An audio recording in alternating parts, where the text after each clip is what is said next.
Martin, we'll take your questions.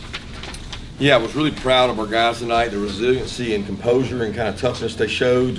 We knew it would be this kind of game. We talked about it all week.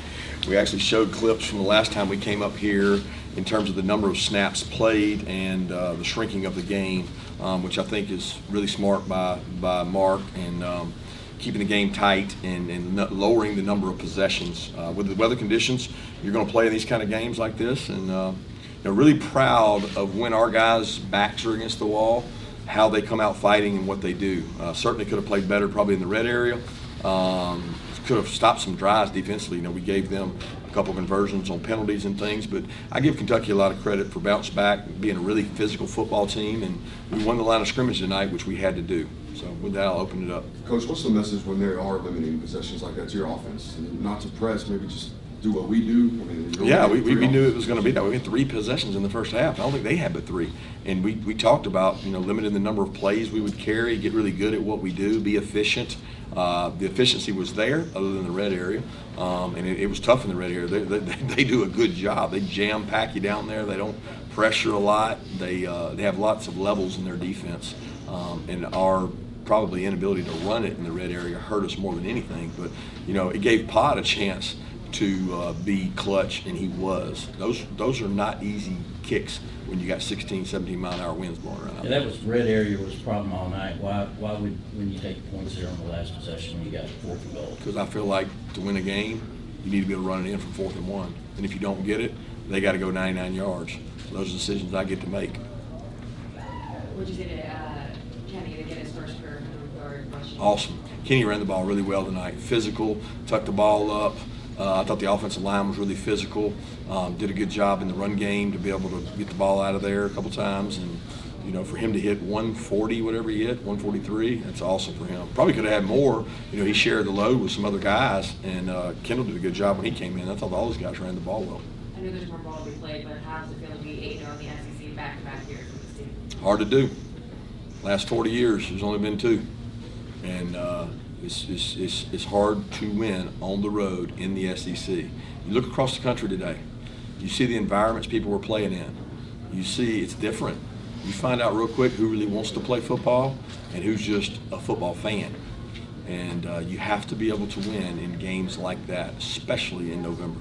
Kirby, 2 Kentucky drives there late where they really needed points. You guys don't give up any on those 2 drives. Just what did you see from the defense in those ones? Well, it was bend but don't break. We didn't stop them.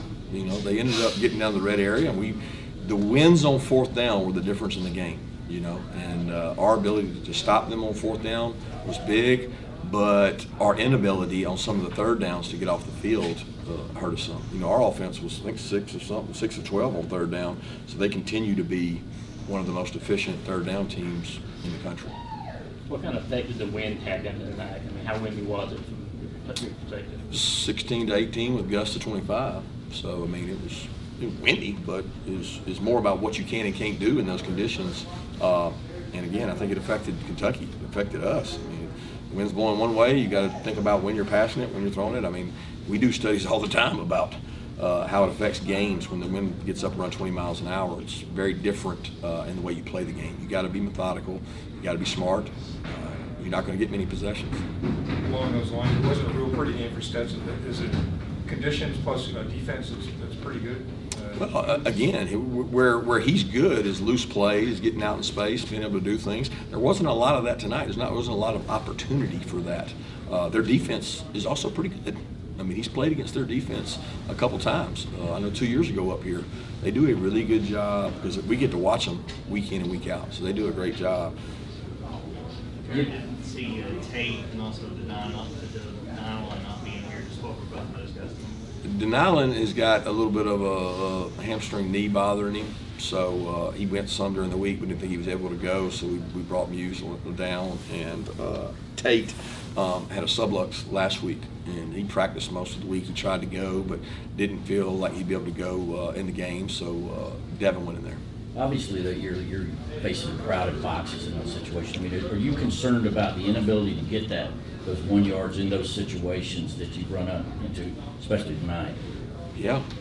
To get 1 yard, we should be able to get 1 yard. You got to be able to get those. You know what I mean? We got 8, 9 yards a lot of times. We rushed for 300 or how much, 250. So getting one shouldn't be the end of the world, right? But we didn't in those situations. We got to do better at situational football, and we didn't. Kirby, Will Levis hadn't really had much in the passing game, which was a big total yards the last few weeks. You guys did a good job until, I guess, the second half. He got going. What were some of the issues? We call them issues. He hit a couple shots.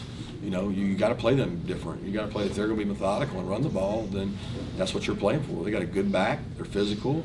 I mean, no issues, just one-on-one, and they made some plays. We had a PI. They had a nice double move on Chris, where I think we hit him late. But people are going to make plays in this league, so we gave up 6 points. Sort of to that point, how big was Keeley's interception, especially with Kentucky driving on that? I can't remember if that was the possession after the hands to the face, but you know, we should have been off the field, I thought. And it was like, okay, well, we just extended this drive, we just shrunk this game, one more possession for us. But that stole one back because it was a turnover. You know, we ended up, I think, 1-1 maybe in the turnover game, which is crucial with Kentucky because the turnovers are magnified when the game is shrunk. What happened on the 2 goal line plays where you brought in Jalen Carter? You tried to punch it in twice, didn't quite get it. Didn't see a replay. What did you see from your advantage? We didn't get much movement. I mean, the first time we got blew up at guard when we were down on the end that we come out, and then the quarter changeover, we came back and didn't get much movement. You know, it's a play that it's a statement play. It's an identity play. You got to be more physical than them, and they were more physical than us. I mean, Kentucky does a good job. They know how to stop the run. They got good players too.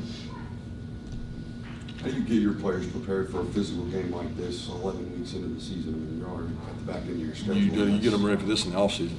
I mean, it's physical. It's lifting weights. It's moving people. It's the way we practice. I mean, our kids know. I mean, every older player we got tells kids all the time, man, it's like, when you play Kentucky, you better strap it on. And we talked about that. We talked about it. You weren't going to play the same Kentucky that Vanderbilt played. You're going to play a different Kentucky, and they did a good job, and the conditions lended themselves to a limited number of possessions. You talked about how this defense did against Rodriguez.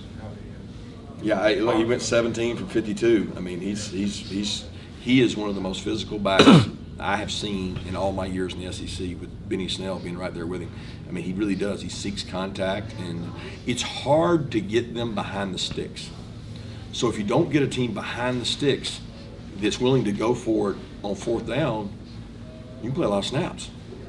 And I thought we did a good job containing him. I thought we could have wrapped up better and knocked him back a few more times.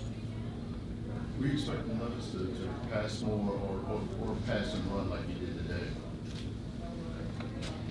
I wasn't really expecting anything. I mean, I was going to react to whatever they did, you know. I mean, I don't think it's my job to decide whether they run or pass it. You know, it's our job to stop whatever they do.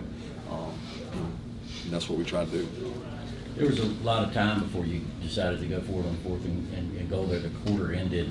Was there a lot of discussion back and forth between the box and stuff about what you wanted to do there? Did we take the 3 and you know, or do we go for it here, or was it a quick decision? That's my decision. I know whose it is. I was just wondering, arriving at it, was it just right away, let's go for it here? That's really relative to us. Like, we talk about things on the headphones every play.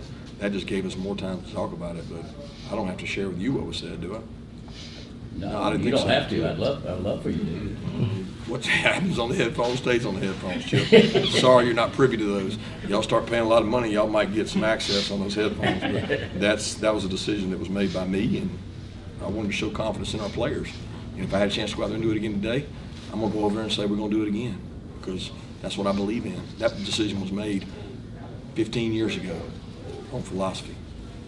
Kirby, I know you probably haven't studied Georgia Tech at all, but you have an interim coach. You know, have you seen some highlights, or what do you know about the team that's coming down? Don't know a lot about them. Obviously, we broke them down in the offseason. A lot of respect for Brent. Know Brent well, known him for a long time, and respect the rivalry, and look forward to going to get ready and prepare for him.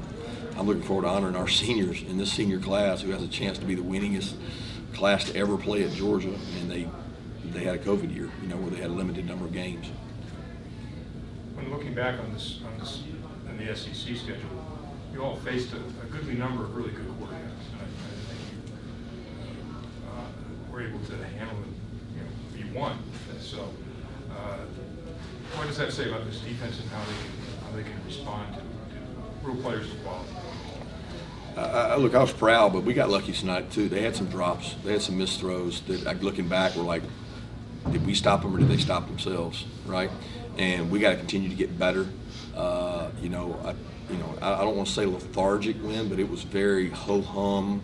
I feel like, everybody across the league, including us, is at a point. We just had 4 games in a row, 3 on the road, that were really tough and really physical. And we knew this gauntlet was coming.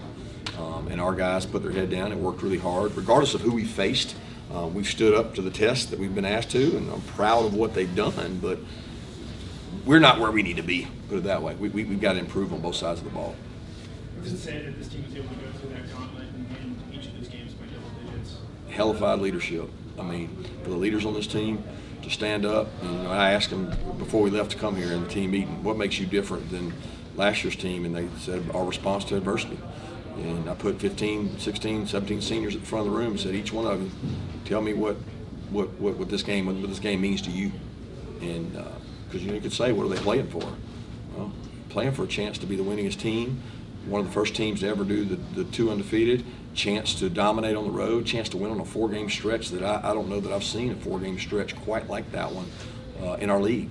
And they did it, like they owned it, and I'm proud of it. Let's take 2 more questions.